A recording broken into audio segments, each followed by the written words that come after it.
Morning, students. Our topic today is nasal polyps. This nasal polyps is important both as a theory also and even practicals also. Both in theory and practicals, nasal polyps is very important topic. Okay. Am I audible, Smart?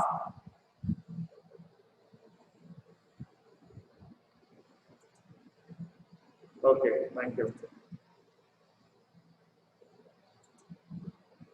Coming to the definition, what is the definition of the polyp? Must be knowing on this.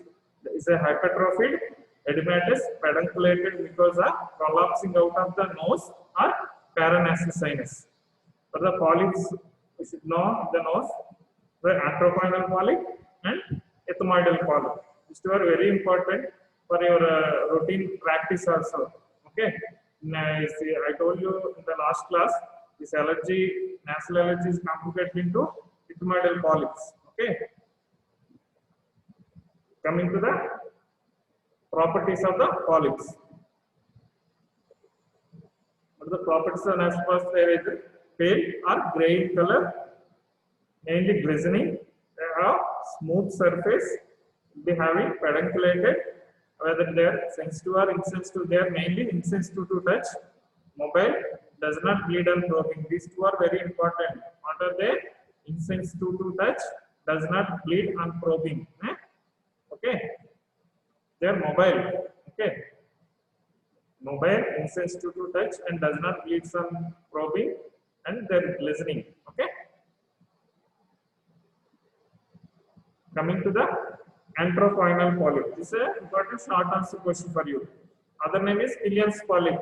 Instead of giving anthropoidal polyp, they may ask you what is about Killian's polyp. Write about Killian's polyp. Okay. The etiology of this Killian's polyp or anthropoidal polyp mainly infection. Okay. What is the theory behind this? The anthropoidal polyp is one is Freud's theory. What's Freud's theory?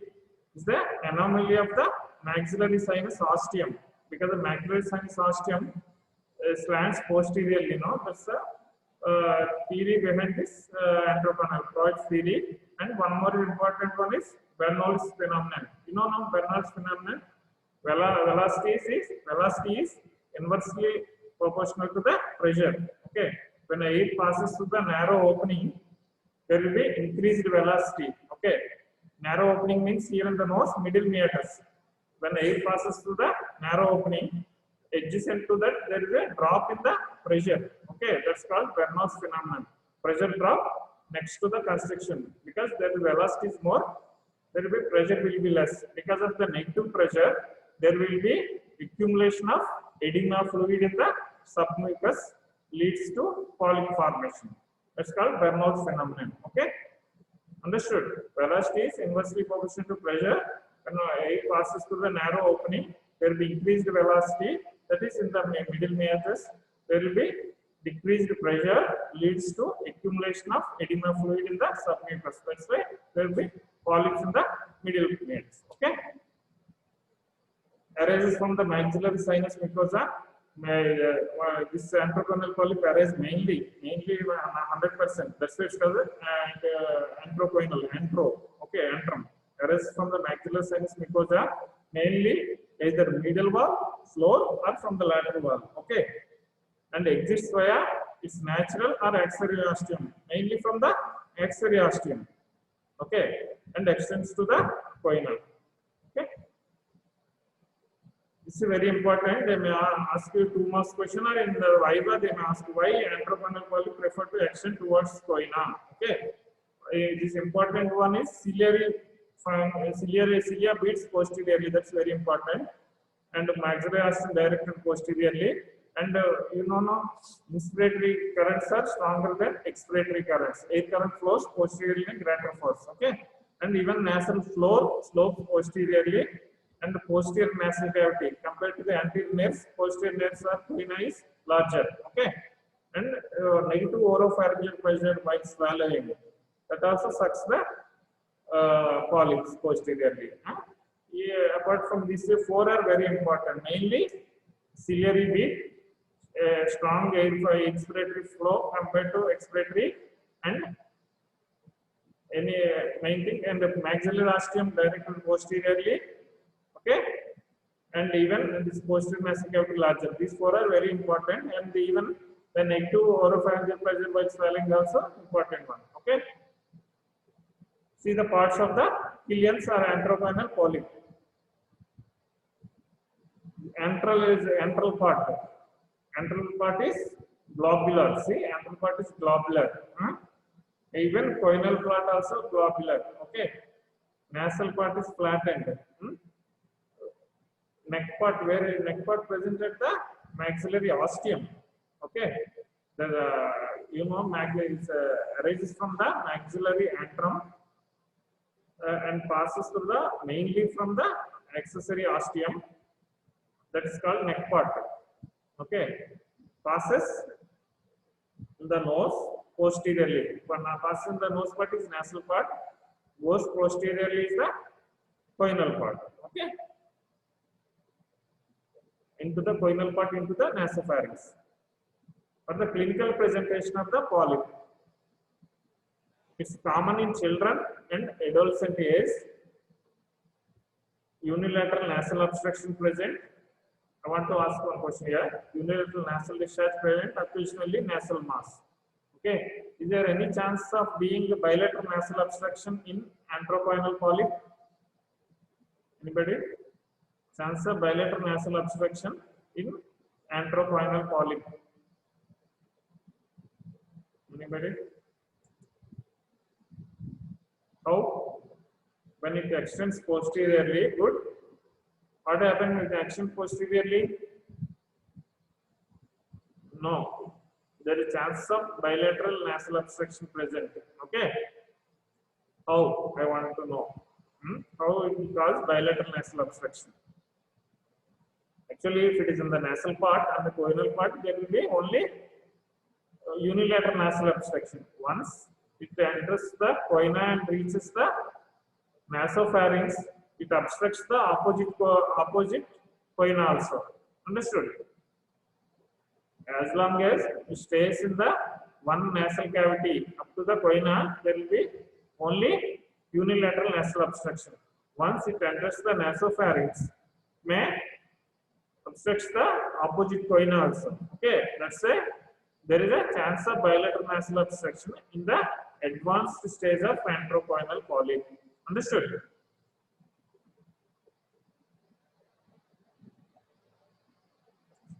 Okay, that's a unilateral nasal obstruction in early stage and bilateral nasal obstruction in advanced stage, you can tell. Okay, unilateral nasal discharge, occasionally nasal mass.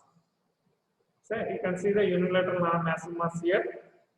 You can see very beautifully the oral cavity and oropharynx, mass hanging in the oropharynx, coming out of the nasopharynx into the oropharynx. You can see this very beautiful picture. Okay, that's why while examining the anteropenile polyp, you have to see the oral cavity also, whether there is extension into the oropharynx or not. Okay.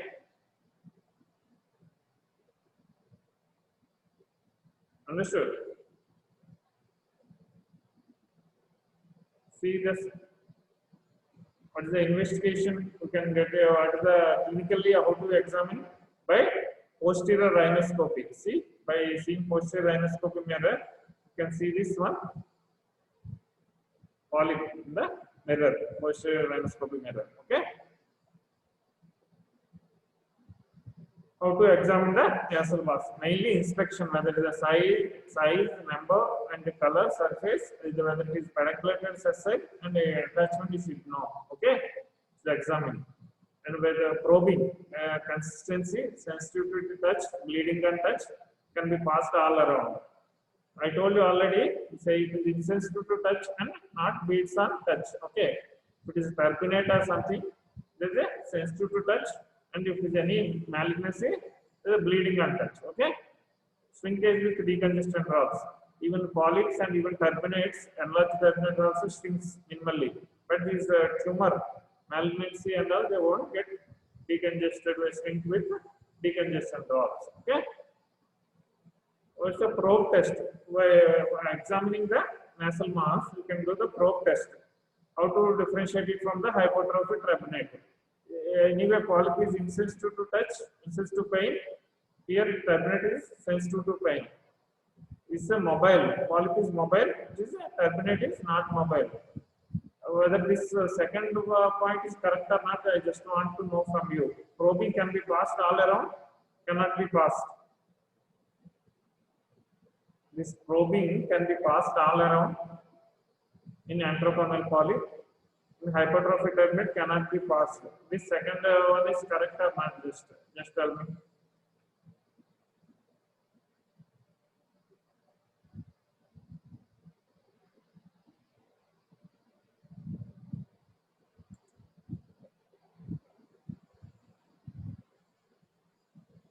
What?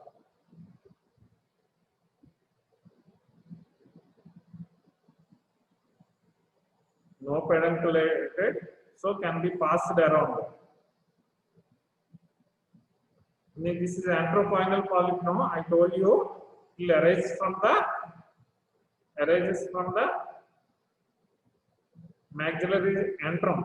If it is arises from the maxillary antrum coming out and enters the nasal cavity, we can't probe all around because the neck part will obstruct you from doing the complete probing all around. Okay, understood?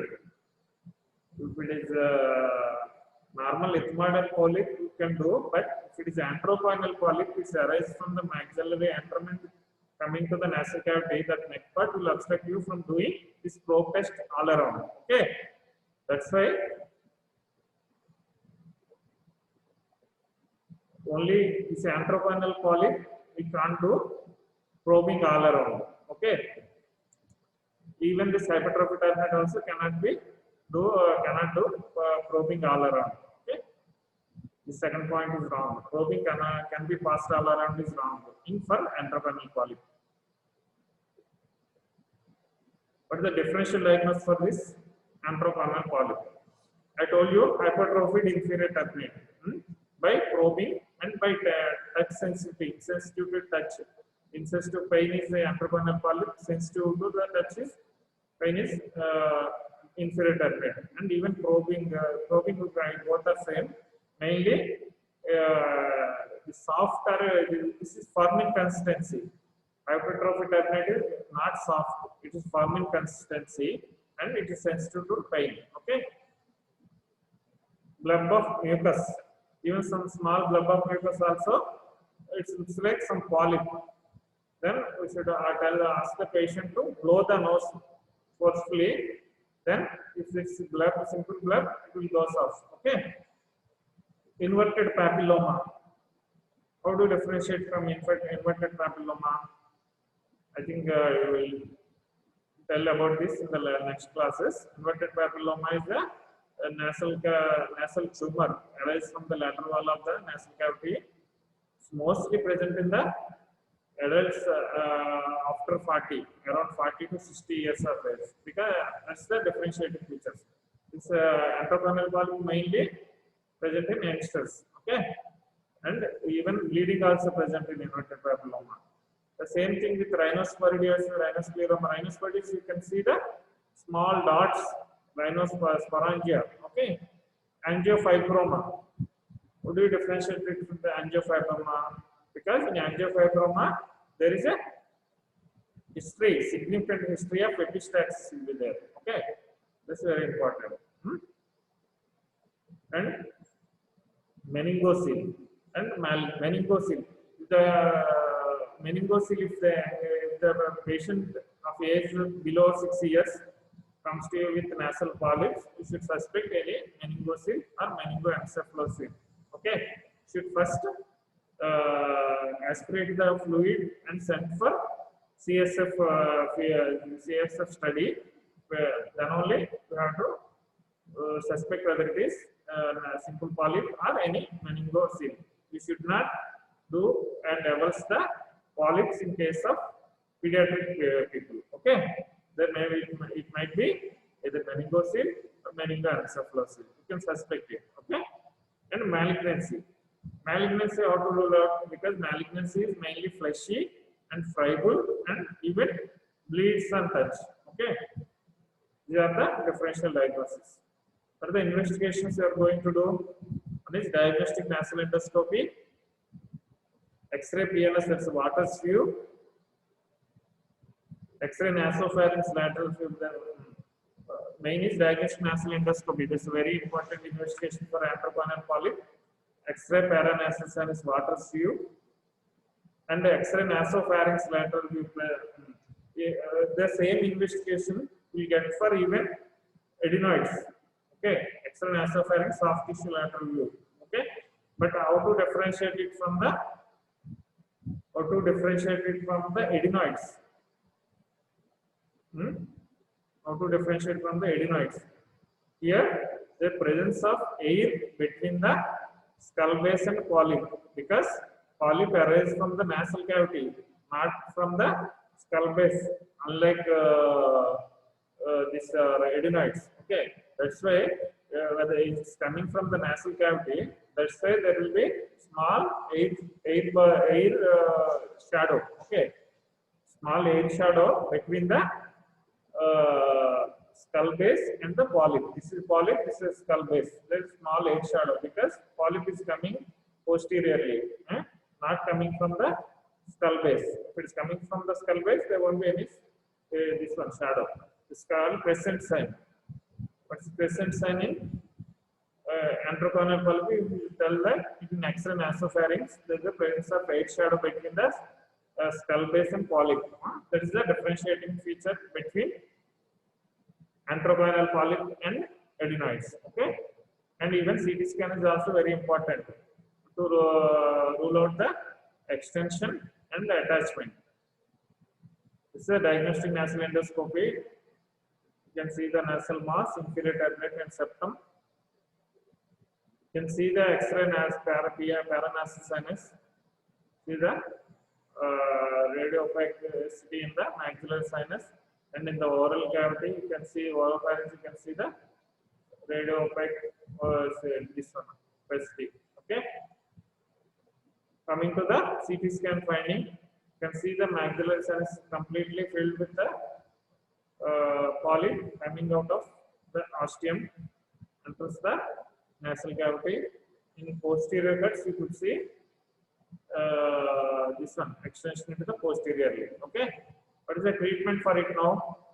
Mainly antibiotics pre and post operatively, polypectomy with middle meatal antrostomy. Before they used to do, before invention of endoscopes and camera, they directly used to do by openly see the polyp, and we should use to evaluate the polyp. Whatever they can remove, they used to remove. Okay, in that case they used to have a lot of recurrences because that complete removal with the naked eye is very difficult. Okay, that's why after endoscopic sinus surgery, you could completely remove the polyp from its base and cauterize it. Okay, that's very important.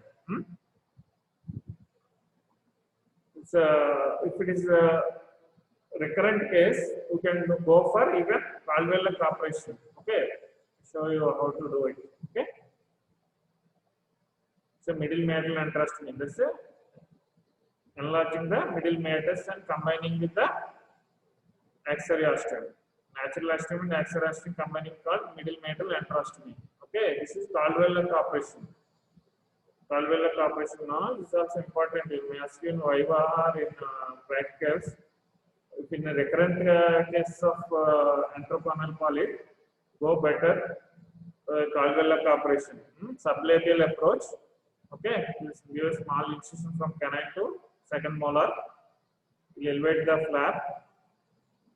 And will goose the antral wall of the maxillary antral wall, and will enter the macular sinus. Okay, and you can put some endoscope, or even with naked eye also you can remove all the mucus. All the mucosa of the maxillary. Complete removal of the maxillary sinus mucosa, maxillary antral mucosa. Okay, so Caldwell operation. Actually, before they used to do very regularly. After this invention of these endoscopes and all, this usage of doing this Caldwell operation is reduced now because of the endoscopic sinus surgery. Okay, how to prevent the recurrence? How to prevent the recurrence of antropoanal polyp? Complete removal of all parts mainly and wide middle metal antrostomy. That is widening of the maxillary sinus ostium and using post-operative antibiotics.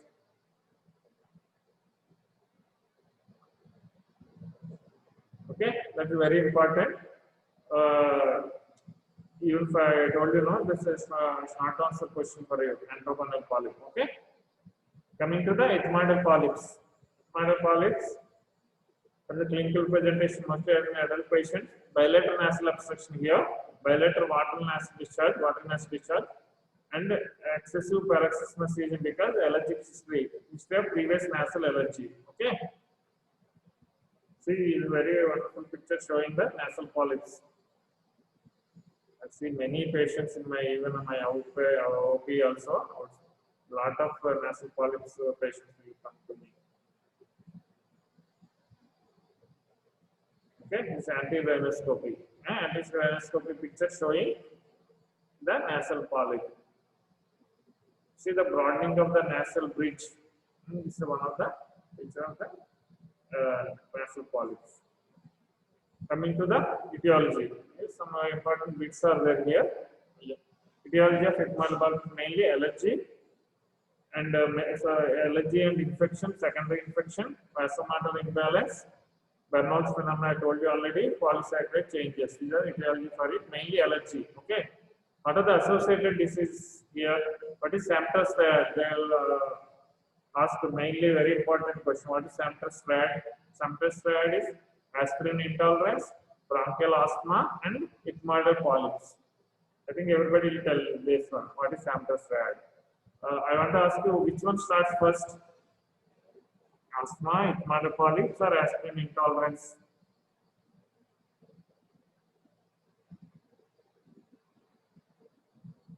It's a medical condition.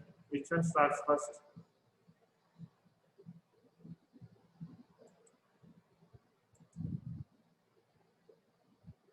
Ethmoidal polyp.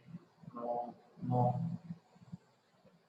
Mainly first thing is asthma, followed by polyps, and last one is aspirin intolerance. Okay. And just for your knowledge, I'm telling. They'll ask mainly what is Samter's triad. Okay. Cystic fibrosis and allergic fungal sinusitis. What is carcinogenous syndrome? They may ask you what is carcinogenous syndrome is. Here remaining are missing. Sinusitis, situs inversus, bronchiectasis, and ciliary dyskinesia. This is carcinogenous syndrome. Okay. Bronchiectasis, sinusitis, situs inversus, and ciliary dyskinesia. What is Young's syndrome? Young's syndrome is agiospermia with sinopulmonary disease. Okay, Young's syndrome. They are important for Viva. The investigations here mainly same diagnostic nasal endoscopy, X-ray, PNS, CT scan, and test for allergy. I told you in the last class. Okay, so diagnostic nasal endoscopy showing that this one is a middle terminate. You can see the polyps. See, this is the polyps. The picture showing maxillary sinus is okay, but a lot of ethmoidal polyps. See the ethmoids. This is ethmoid part now, completely filled with polyps. What is the treatment? I'm a little bit fast today because our meeting, HOD's meeting is there. We are already 15 minutes late. I'll finish off in 10 minutes. Okay. What is the non-surgical treatment? You know, even for very small polyps, main thing is avoid allergens, oral antihistaminics like 1 to 3 oral antihistaminics for 1 to 3 months, and corticosteroid nasal sprays, that is 3 to 6 months, and oral prednisone 1 mg per kg per day for 2 weeks. It's very important. Steroid spray is very important for ethmoidal polyps. You can see the difference pre-steroid and post-steroid. Okay, so pre-steroid picture, post-steroid picture. This shrinkage of the polyps. The surgical treatment. Here, main important one is again functional endoscopic sinus surgery. These are not doing now intranasal avulsion, extranasal ethmoidectomy. For theoretical purpose, I'm telling you transantral ethmoidectomy, and main thing is functional endoscopic sinus surgery. That's mainly conventional. Here in our group, we are doing conventional.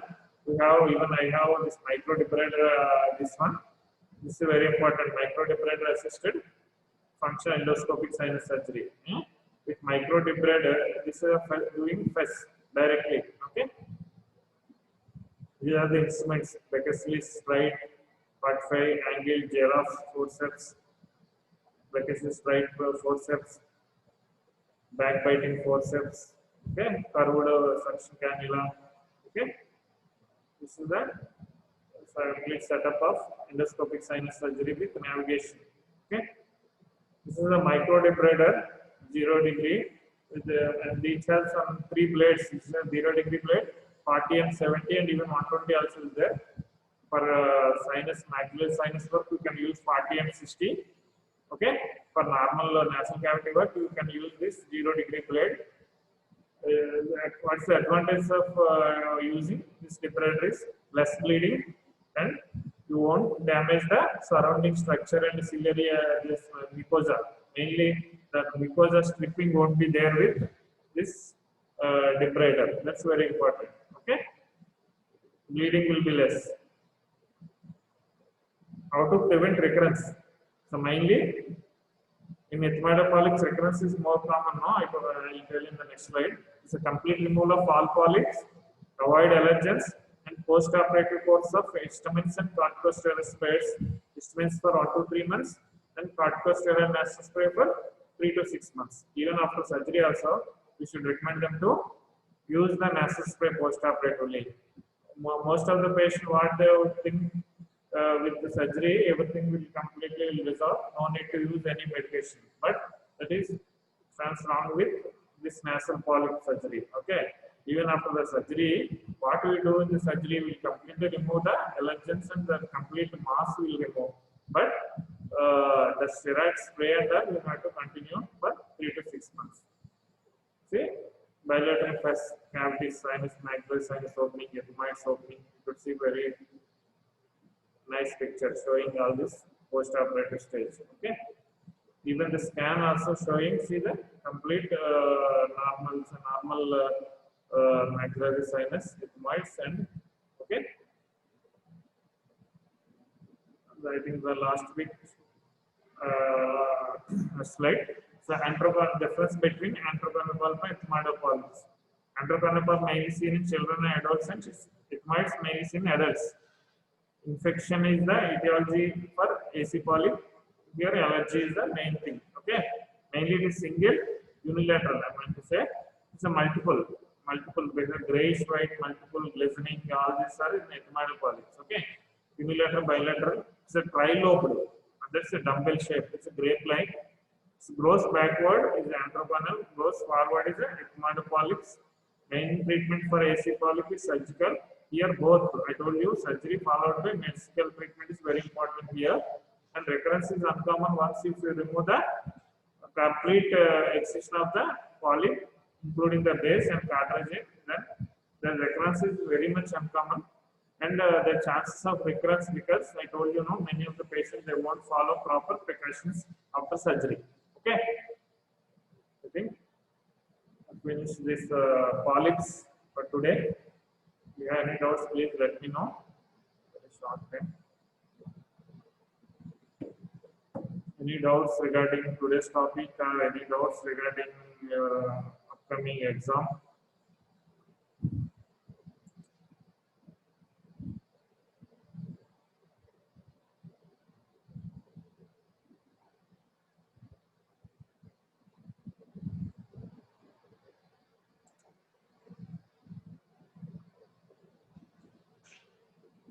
Ethmoid polyps also very important practically, but this polyps topic is they may give you as an practicals actually. They may give you on a case nasal polyps. Okay, in that case you have to differentiate. Let me ask what are the differential diagnosis.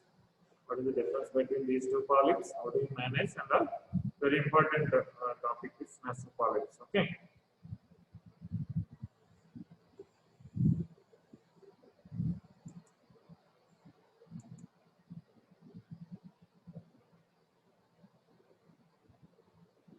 Surgery procedures in treatment, for example. Yeah, obviously, treatment means, for example, FES. FES means you should know what are the steps of FES. In DNS, somebody asked me whether we have to read surgery procedures in treatment for exam. Okay, because I told you DNS is there now, DNS topic is there. The treatment is septoplasty. When the treatment is septoplasty, you should know the procedure of doing the septoplasty. Okay, you have to read for the exam.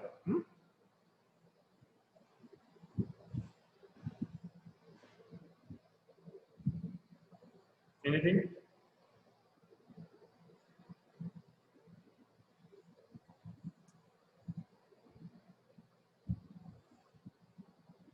Anything? What are you reading for your exam?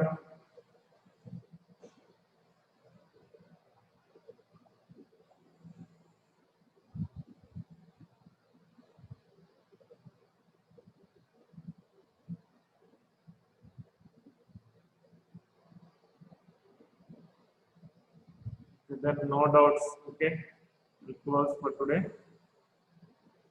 Thank you. Read well, because before exam, I think I don't have any class. But I think last week, around the 20th, Monday, approximately last.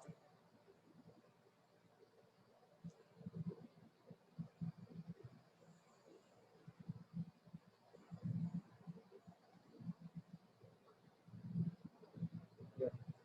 Monday, 21st week, I think you people have any classes, theory classes, after ENT and community medicine, 21st to 26th.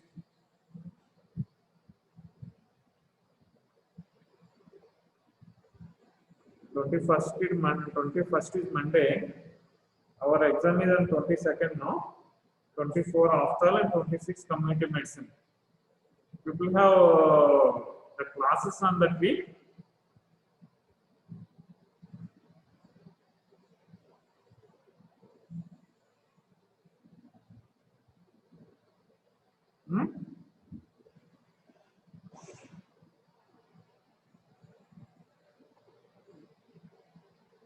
We have classes on that week of 21st to 20th to 21st to 26th. I think we'll discuss and we'll let you know. Okay. I'm concluding for today. Okay. All the best. All the best for your exam.